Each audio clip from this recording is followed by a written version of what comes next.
We got the Kansas City Chiefs playbook here today, and we're going to be looking at strong eye jumbo here. And I'm going to come out in a little bit heavier set, 4-4 on defense here. Let's go ahead and back the ball up. We got the Bears on D. Got a good defense over there. But we're going to be looking to run the ball here out of the Chiefs playbook, which is pretty funny here because usually you think of the Chiefs as a passing attack down the field with Hill, Travis Kelce, right? Pat Mahomes hitting those guys up. But they have a really nice strong eye jumbo set here in their book. And I just wanted to touch on it for the channel here.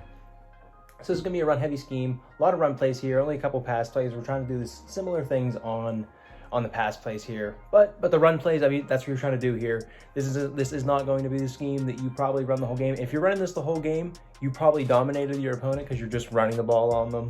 So you're winning big if you're just running this in the game. So, but let's get into the scheme here. Run plays, we have the zone weak to the left. Power O is going to be your run to the right. And then I love this fullback dive. I love having a fullback dive just for situations, I mean, right like this, right? No one is over the center or the right guard. And I mean, that's easy yards, right? I mean, you're trying to run the ball, right? You're not trying to pick up huge chunk plays that are down the field. But I mean, maybe you bust a big run, right? But I mean, here, especially with the fullbacks we have in the game, I mean, you can put a running back there, obviously, right? But a fullback gives you better blocking. But I mean, against these lighter boxes, I mean, you get a guy with higher, and that would be the benefit of having another running back there. Is a little bit higher change of direction. You can hit those holes a little bit easier. But I mean, that's fullback dive. You have to either run to the left there with the zone weak, and then that would be the benefit of having a blocker in there. Is having a guy get out there. But sometimes you can't balance this run, pick up 4 or 5 that way. And this is definitely a scheme that you just want to stay ahead of the chains, right? Pick up 4 or 5 on first down, pick up 4 or 5 on second down, make it a 3rd and 1, or you pick up first down, right? You're trying to stay ahead of the chains. You're trying to make it easy to pick up second and third downs, right?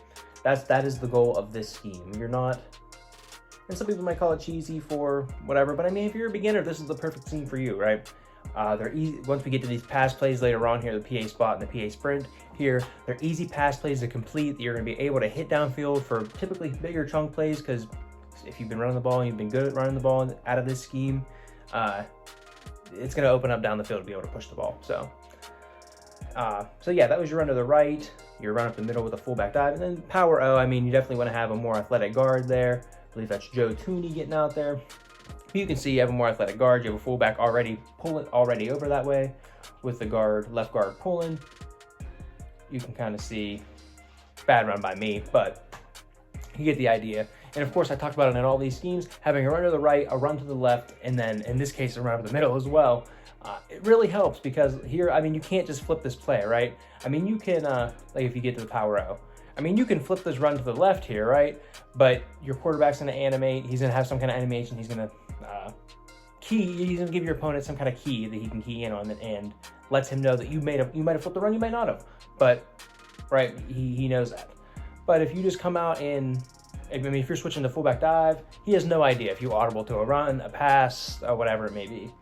So that would be the benefit of having the run to the right, run to the left, and all that good stuff. And here you bust a big one.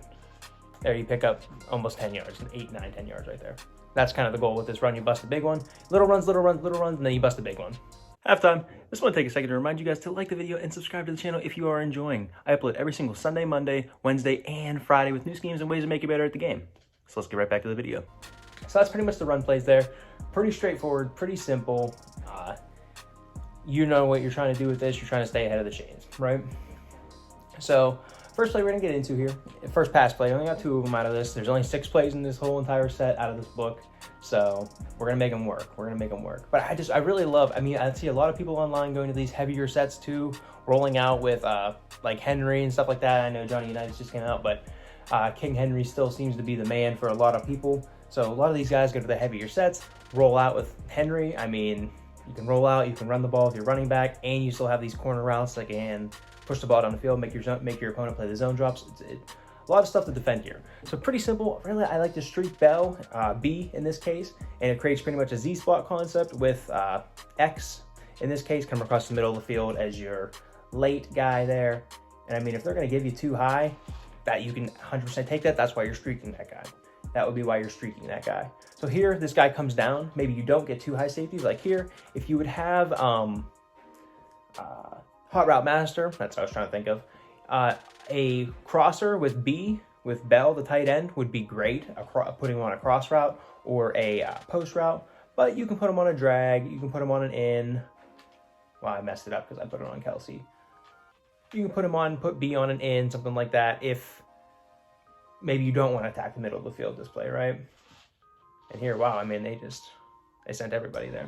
And that will happen too, and you have to know that whenever they do send, you have to be, like here, I mean, you have to be willing to say, I mean, they're going to be sending heat here. Maybe you leave B, maybe you leave Bell on that route there, and he's just your hot read. If they send, like, okay, they send a bunch of guys, I mean, just take it and take your check down, right? Something like that. Huge ability there for that particular piece in this scheme to do a lot of different things. Here, we'll streak them one more time. We get to the middle of the field open, but everything else is open, and then you have the tight end leaking across the middle of the field. So tough play to stop there. Really tough play to stop. And I mean, if you can run this both ways as well, I mean, adds a whole nother layer to the scheme. So, but let's do the PA sprint halfback flat here, and you can totally run. Let's call it right play. You can totally run this. Totally run this stock here. Use your fullback to block. Your guy to get out there. Throw it in behind the zones. That was tough there. Just Pat Mahomes not have a throwing ability. It kind of seemed like it was floating there a little bit. But you can run this stock. Again, I mean, actually, Travis Kelce has tight end apprentice. So if you would have Hot Route Master or tight end apprentice, a cross with Kelce is absolutely awesome here. And I mean, you can see just crossing routes against single high safeties is awesome. Ask the Buffalo Bills, they do it all the time. If you give them single high looks. So let's do that. And that's what if I call the right play here, man. And I mean, the crosser is absolutely awesome. But again, I mean, if you see two high safeties, feel free to streak Kelce. And I mean, it's just somebody's getting open on every single time. Like you have plays to beat man, you have plays to beat zone. And on top of that, I mean, you're really not, like if you could have it your way in this scheme, I mean, you're really not even trying to throw the ball, right? Like if you could run the ball 10 times down the field and score in this scheme, I mean, that would be ideal. That would be ideal. And then there you bust a huge one with a fullback dive. Tough scheme to stop. Especially put that like Vita Vey back there. And I mean, all these other crazy cards you have in MUT. I mean, you can make this scheme really whatever you want. Tough to stop out of these heavier sets, especially with guys running nickel. They want a lot of safeties on the field, stuff like that, a lot of cornerbacks, a lot of acrobats and whatnot on next gen. It's going to make them go into these and this is against 4-4, right? So it's going to make them go to these heavier sets and try to stop you. So tough scheme out of Kansas City. And yeah, I hope you guys enjoyed. If you did, go ahead and leave a like, leave a comment, all that good stuff, and hope to see you next one.